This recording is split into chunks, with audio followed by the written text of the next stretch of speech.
L'invité du jour.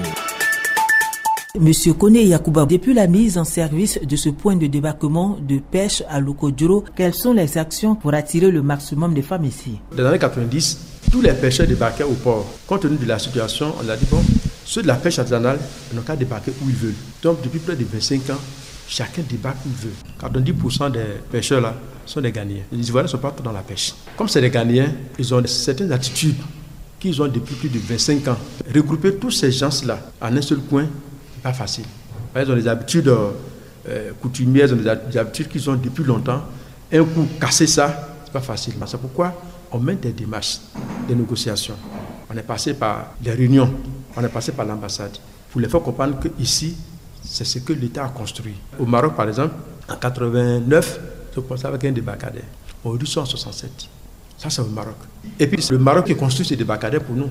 On a 3 débarcadères. Le Kodjoro, qui est là actuellement. Grand Laou, qui est déjà fini, qui attend d'être inauguré. Et aussi le Grand Bassam, que le roi veut construire. On a des débarcadères qui vont venir dans l'avenir. Mais si pour le Kodjoro ne marche pas, c'est pas facile.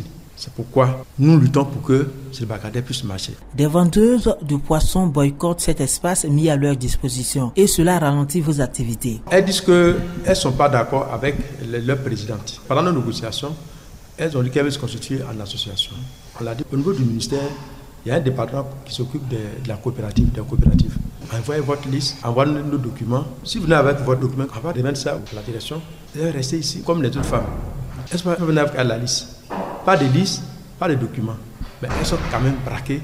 Notre rôle, c'est protéger le consommateur ivoirien. Vous arrivez à Boudoumé ou bien à Zimbabwe, vous êtes dans les conditions légales de débarquer. Vous voyez dans les conditions les femmes travaillent. Notre rôle ici, c'est d'amener les conditions de vie et de travail des pêcheurs et des mareyeuses. Nous ne sommes pas là pour réprimer quelqu'un. C'est pour eux le débarcadère, c'est pour les pêcheurs, c'est pour les mareyeuses, c'est pour la population ivoirienne. Et j'en appelle toujours à ce sens-là, aux pêcheurs. Même s'ils ne sont pas des Ivoiriens, ils savent que dans un pays, il y a des règles, il y a des lois, qu'on respecte ces lois. Alors, quels sont les avantages pour ces femmes en fréquentant ces lieux? L'avantage, quand l'embarcation arrive, la femme qui a financé la pirogue, c'est elle qui se présente. Quand elle se présente aux pêcheurs, puisqu'elle connaît le pêcheur, elle discute le prix.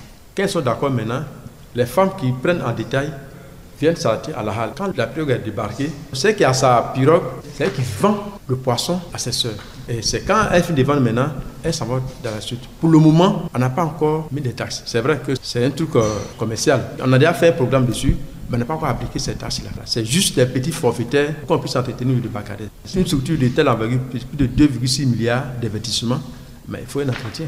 Et que tous les consommateurs ivoiriens qui mangent du poisson, ils vont trouver du poisson de bonne qualité à Lokodjoro. Merci à vous, Monsieur Koné Yacouba.